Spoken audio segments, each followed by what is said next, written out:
Primera de Tesalonicenses capítulo 4, versículo 7 dice así: pues no nos ha llamado Dios a inmundicia, sino a santificación. Así que el que desecha esto no desecha a hombres, sino a Dios, que también nos dio su Espíritu Santo. Amén. Creo que todos hemos oído de ese punto. Y en muchos lugares, muchas personas usan este texto para lastimar a otros. Sin santidad nadie verá al Señor. Pero aún así está diciendo una verdad: sin santidad nadie verá al Señor. ¿Cuál es la importancia de la santidad? ¿Por qué tenemos que ser santos? Primero, le servimos a un Dios santo. Y la Biblia dice que somos templo del Dios vivo. Y Dios no habita en templos sucios, dice la Biblia. Él habita en templos santos. Amén. La santidad en el día de hoy es un tema muy difícil de hablar. Para muchos es un tema religioso. Para otros es un tema ridículo de mencionar. ¿Alguien dice aleluya? Para otros es un tema acusador. Pero la Biblia no dice que es un tema acusador. La Biblia dice que es un tema libertador. La Biblia es la que nos habla de vivir en santidad. Y todos los hombres y mujeres que fueron escogidos por Dios aprendieron, lucharon por vivir una vida agradable a Dios. ¿Qué es santidad? Santidad es estar apartado para una misión, especialmente en Dios. Pero santidad también es vivir una vida fuera de pecado. Eso es santidad. Dios no camina con lo inmundo. Dios no camina con el pecado. Dios no camina con lo injusto. Dios no camina con la mentira. Dios no camina con el robo. Dios no camina con el orgullo. Dios no camina con la vanidad. Dios no camina, vamos a añadirle algo: Dios no camina con vanidoso. Dios no camina con mentiroso. Dios no camina con fornicarios. Dios no camina con adulterio, con adúlteros. Dios camina con santidad y con gente que se esfuerzan para vivir en santo delante de Dios.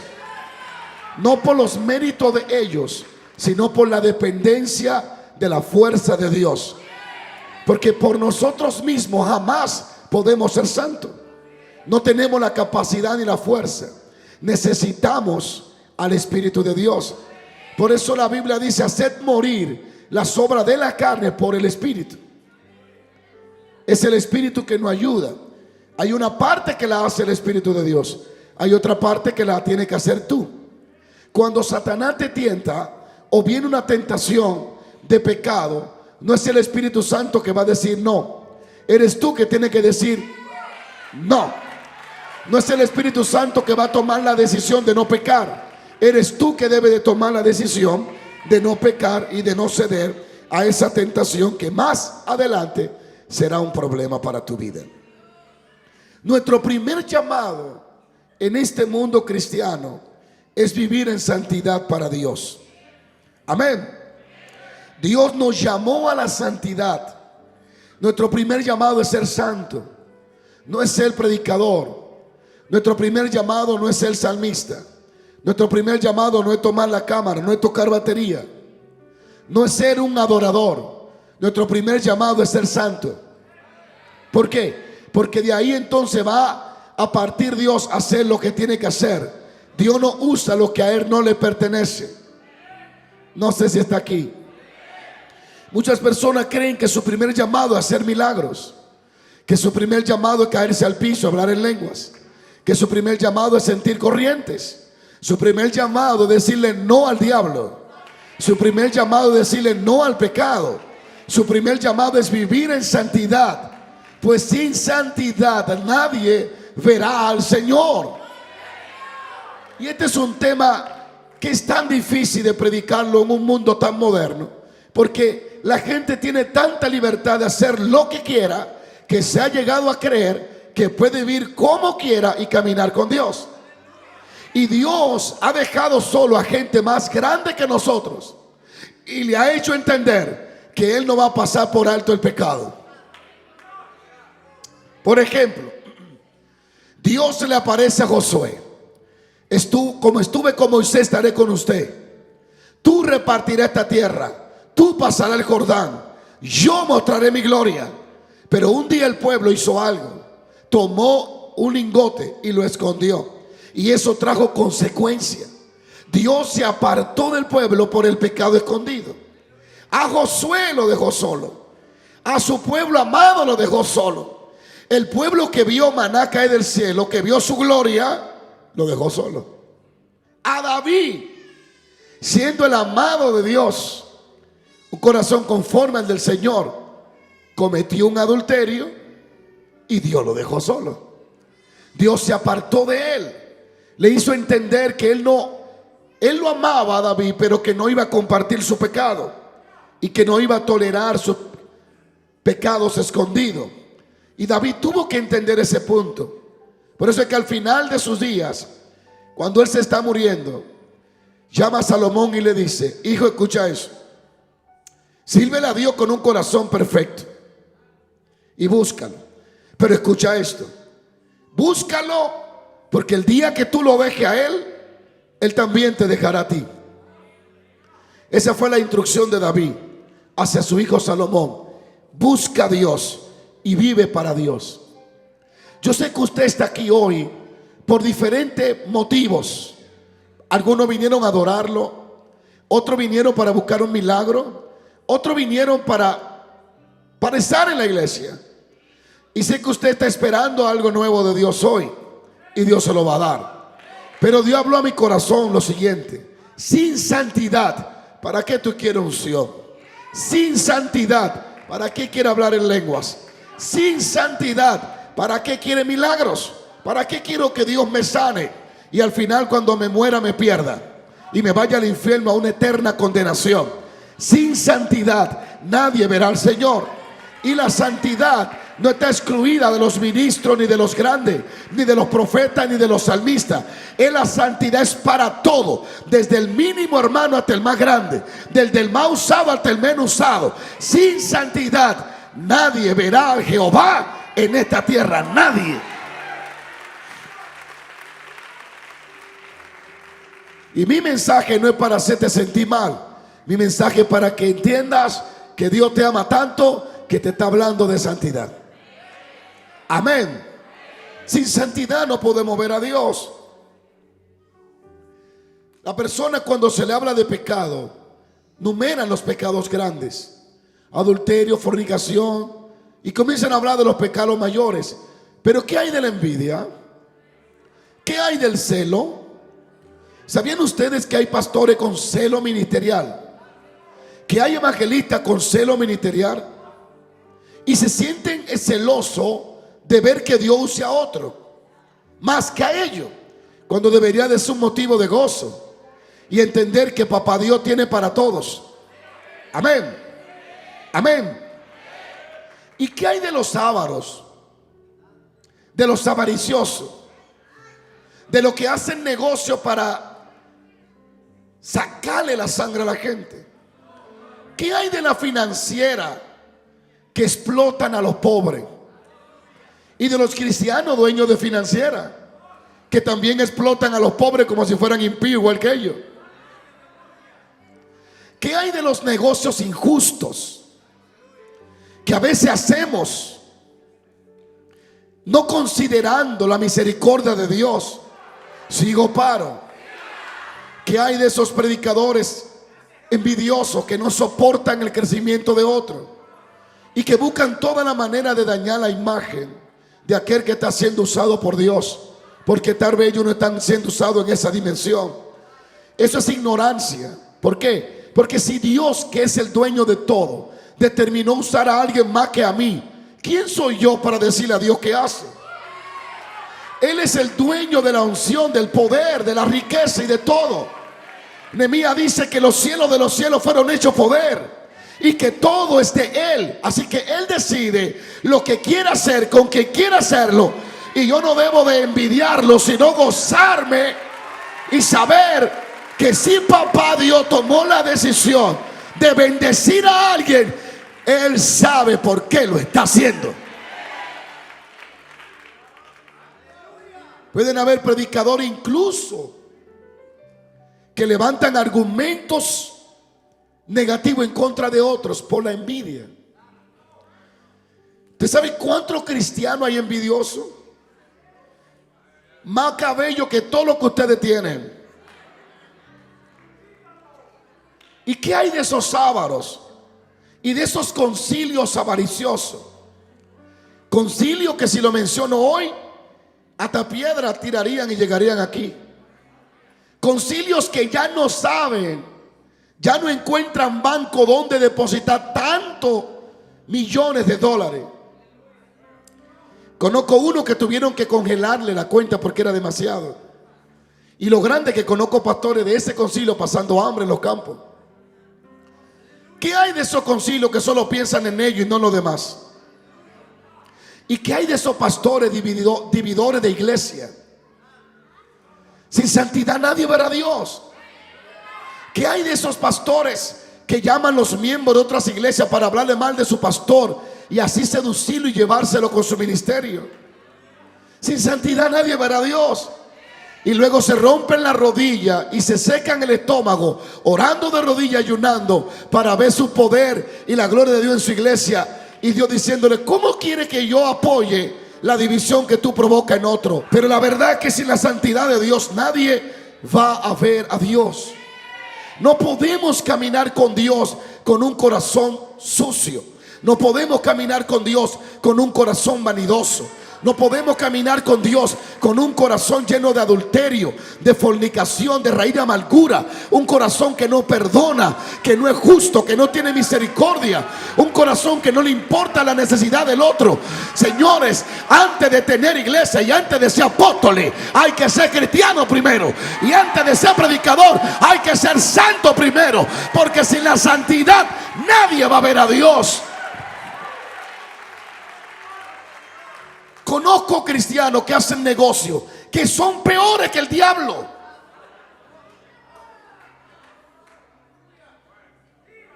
Compran algo en 10 pesos y lo venden en 5,000. Eso es usura. No hay justicia en ese negocio. Y siempre he visto que el que hace eso de una forma u otra, el diablo se lo quita por otro lado. Porque el diablo tendrá acceso a negocios que son usura y que no son justos. Le dan legalidad. Pero cuando eres justo, Dios cuida lo poco, lo mucho que gane. Dios te lo va a multiplicar. ¿Qué hay de los criticones? De esos mismos que nos ven a través de las redes y que son ligeros para usar sus dedos y escribir cosas horribles en contra de aquellos que están predicando. No podemos ver a Dios sin santidad. No podremos caminar con Dios sin santidad. Estamos llamados a vivir en santidad. Alguien diga aleluya. Efesios capítulo 1 verso 4 dice eso. Dice esto: según nos escogió en Él antes de la fundación del mundo, para que fuésemos santos y sin mancha delante de Él. Dios nos escogió para vivir en santidad. Un templo limpio y santo es un templo que será lleno de la presencia de Dios. Una vida santa es una vida elegible y disponible para ser usada por Dios y llenada por Dios. Dios no va a morar en templo sucio. Suena tan feo mi mensaje porque la gente está tan acostumbrada a las palabras lindas que ya rechazan la palabra de corrección y de confrontamiento. Todos anhelan y necesitan oír que Dios los va a bendecir. Pero yo prefiero que primero me tuerce el camino y me enderece el corazón, yo prefiero quedarme sin casa y sin carro, pero quedarme con Dios. Yo prefiero quedarme sin dinero, sin ninguna bendición económica, pero quedarme con Dios. Que cuando yo me acueste en paz, yo sepa que si ese día la muerte me visita, no hay ningún temor, ni tengo que despertar para pedirle perdón a Dios antes de morirme, sino que yo duerma y despierte con una vida en paz, sabiendo que agrado a Dios. Dios es tan misericordioso, pero tan misericordioso que yo no lo voy a lograr entender. Yo he visto cristianos que han vivido su vida como quieren, y Dios es tan misericordioso que le ha permitido un cáncer para poderlo salvar, y lo tira ahí 6 meses. Y tú dirás: ay, que Dios tan malo y no lo sana. No, lo está salvando, porque si lo había mandado a buscar con un accidente, de repente lo pierde.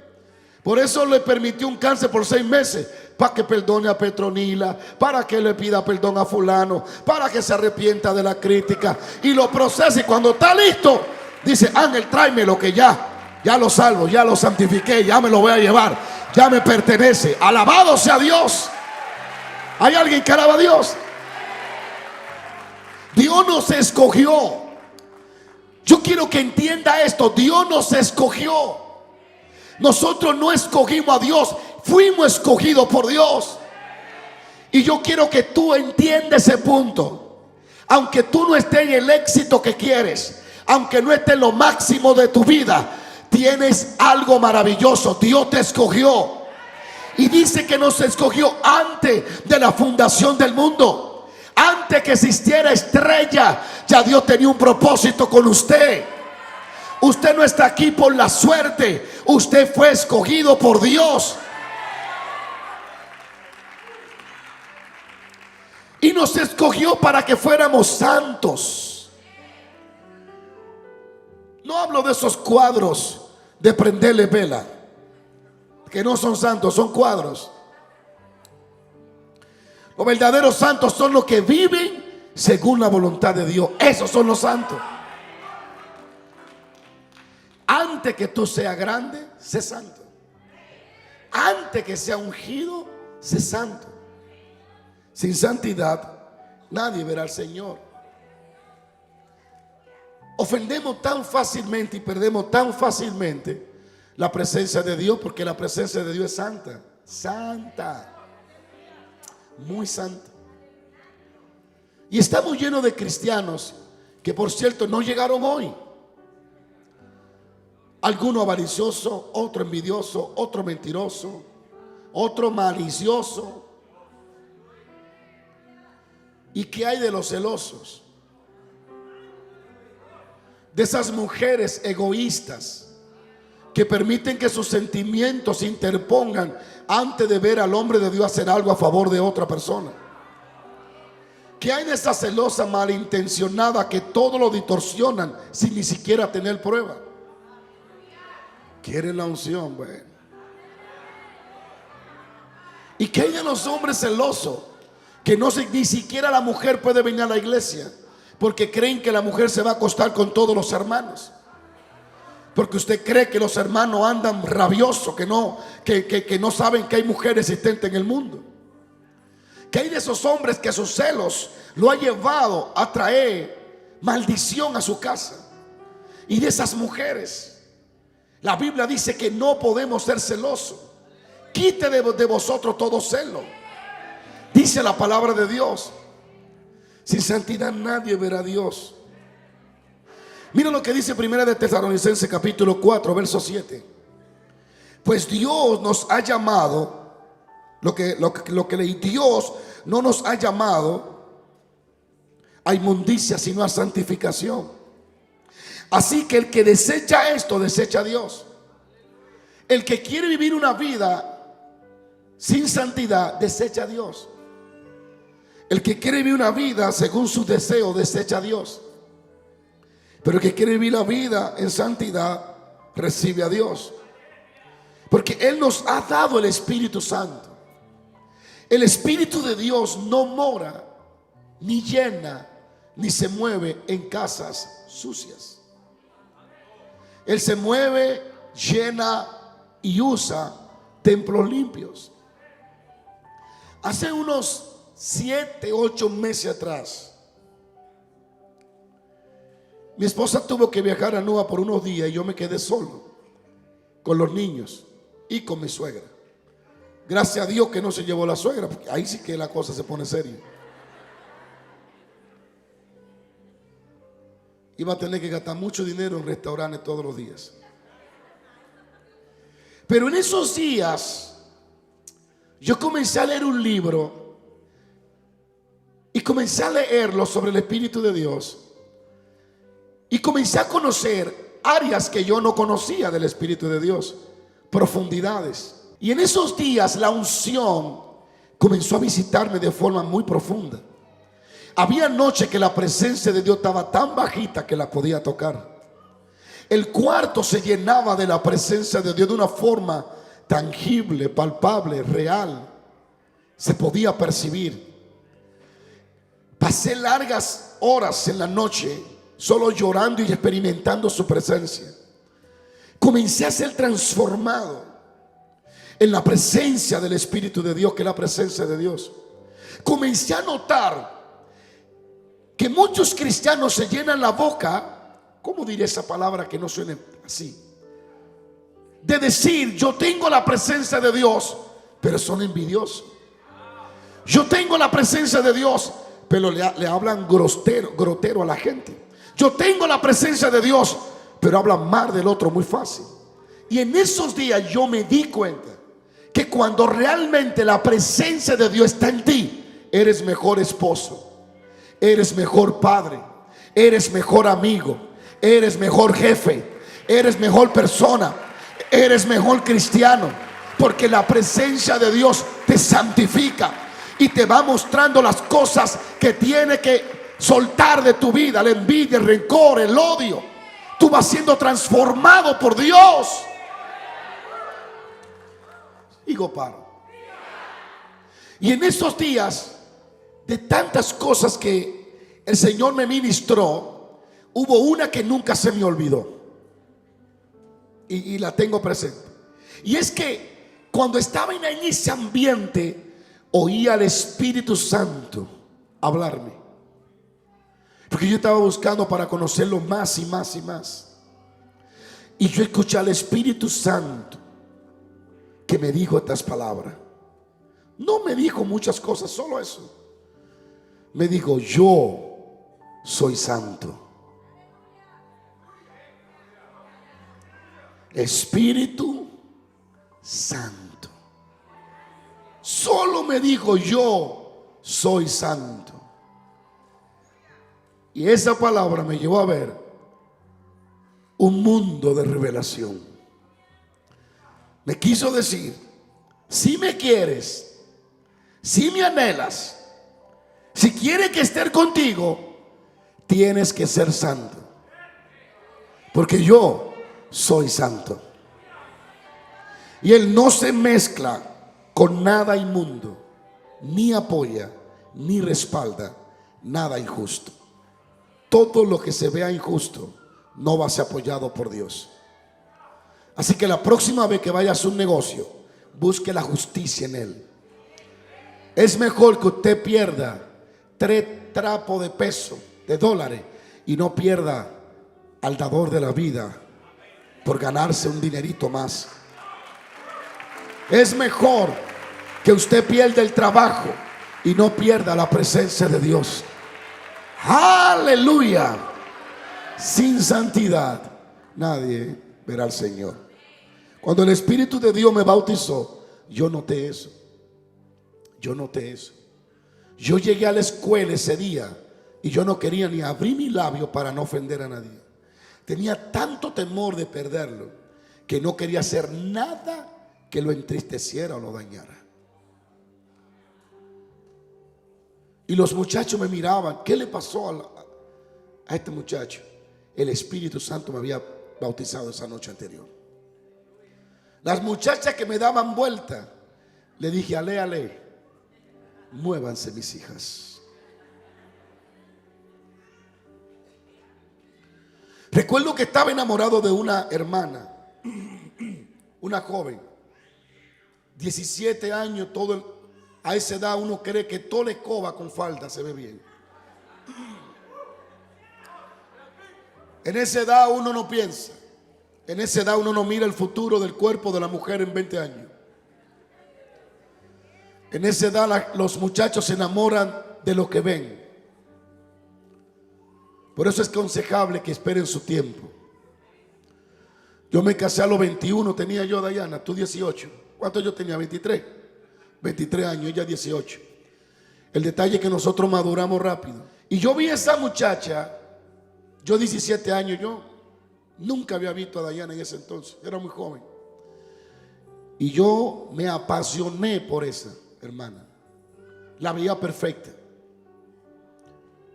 La veía, dije, esta tiene que ser. Habla mucha lengua, brinca, mueve mucho la cabeza, alaba mucho a Dios. Y yo ando buscando una muchacha espiritual, porque uno piensa que eso es señal de espiritualidad. Yo conozco gente que habla mucha lengua, así mismo como hablan lengua, usan la lengua también. Y yo dije, tiene que ser esa. Me le acerqué. Hice todo lo posible para pertenecer al ministerio de ella y la mamá. Y logré infiltrarme. Anduve con ellas y con otros hermanos por un tiempo. Bueno, ya entramos hasta el noviazgo. Éramos ya prácticamente novios, pero de lejos. Pero gracias que yo era un jovencito que oraba. Eso fue lo que me salvó, que yo oraba. Y yo me amanecí orando y buscando a Dios. Y de vez en cuando esa Señor, ella, o si no ella, háblame. No deje que me engañe los ojos. Y un día yo me fui a un monte a orar. Y cuando estaba orando, la presencia de Dios vino tan fuerte que el monte se sacudía. Yo estaba solo, no me atreví a abrir los ojos. No conocía el poder de Dios en esa forma. Pero después, cuando me tocó a mí, y yo pasé como desde la 1 de la tarde hasta las 6 de la tarde llorando, agarrado de un palo, porque era así inclinado. Si me soltaba me caía, me iba para abajo. Y así pasé yo todo el rato, orando, llorando. Estaba tan sumergido por Dios que a mí se me olvidó el tiempo, hermano. Se me puso oscuro el día, se hizo de noche. Y yo recuerdo que en ese tiempo yo amaba el béisbol como usted no se imagina. Lo amo ahora, pero menos. Yo soñaba con ser Grande Liga. Yo vivía eso. Yo estaba tan loco que yo practicaba hasta de noche cuando se iba la luz. Y ese era el principal pasión mía. Y cuando estaba en ese lugar, yo dije estas palabras: Espíritu Santo, yo te amo tanto que yo estoy dispuesto a dejar lo que tú me pidas. Y le dije, el béisbol se me va a hacer difícil, pero yo lo voy a dejar si tú me lo pides. Y me dijo, y le dije, la muchacha que tú sabes que me cae bien y que sueño con casarme con ella, si tú me dices que la deje, la dejo. Pero yo no te quiero perder a ti. Habrá momentos en la vida que tú tendrás que tomar esa decisión si realmente tú anhelas la presencia de Dios. Habrán cosas que se oponen entre tú y Él. Y son cosas que no es que no te gustan, que tú anhelas, que te gustan, que no la quieres dejar. Y allí tú tendrás que sacrificarte por tener su presencia.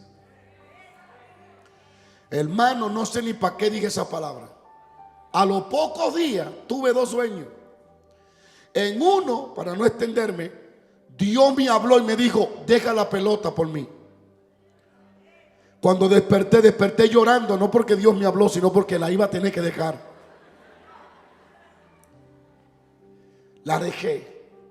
A lo poco, no me dio ni receso, no. Al otro día me dio un sueño. También déjala a ella, que no te pertenece ni es para ti. Dije, Señor, pero yo la quiero. Sí, pero yo no. Yo no la quiero para ti. Así que con dolor la solté también. Dije, Señor, ya no tengo nada que soltar. Ahora estoy enterecito para tu obra y para ti. Y ahí fue que comenzó Dios a ungirme más mayor, a bendecirme en otras dimensiones. Entonces es mejor perder cosas, pero no perder la presencia de Dios. Y quise dejarle esto porque entiendo por el Espíritu que el Espíritu de Dios, mientras yo he estado predicando en estos minutos, te ha estado memorizando cosas que desde hoy tienes que romper con ellas. Hábitos que tienes que romper con ellos. Cosas que no le agradan a Dios en tu vida y que Dios dice, suéltala.